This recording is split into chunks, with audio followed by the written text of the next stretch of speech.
الفرق الافريقيه الاربعه اللي مثلت القاره رجعت كلها بيتك بيتك. مفيش فرقه وصلت لدور ال 16.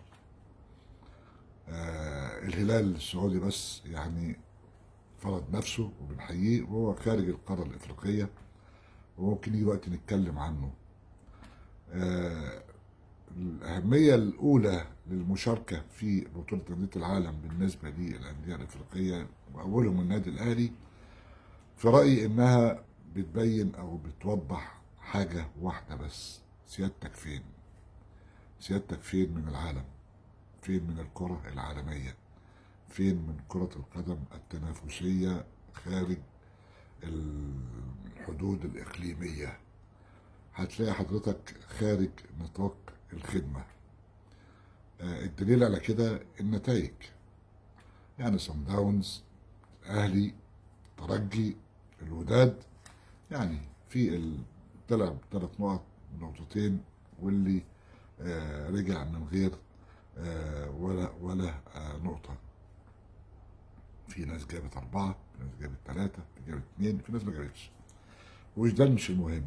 المهم، هل هيكون في اعتراف بأن الكرة الإفريقية ما تزال بعيد بعيد وحدينا كده زي اللمبي ما كان بيغني، ولا هيبقى القصة فيها إيجابية أكتر بتقييم التجارب اللي حصلت؟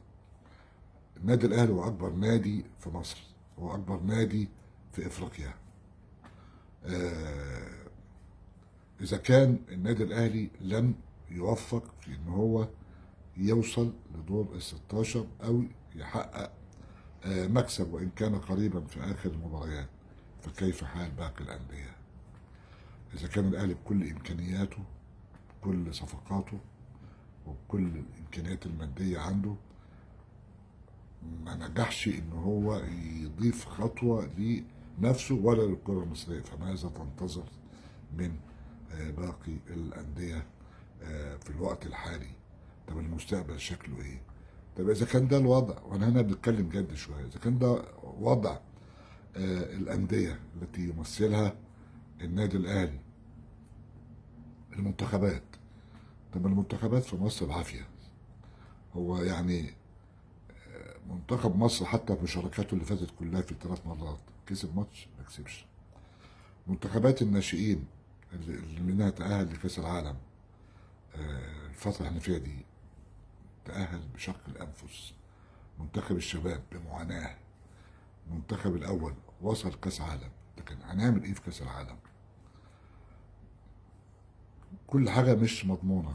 ده معناته ان انت لازم تعترف من خلال مشاركة النادي الاهلي، وده موضوع جد جدا بتكلم فيه، انه الكرة في مصر ليست بخير، وانه مازال ينقصها الكثير، وانه مسألة انك تخطط للمستقبل عشان يبقى عندك كرة قدم في الاندية بنظام المسابقات طبعا مش ولا بد، والمنتخبات ايضا بنفس الطريقة.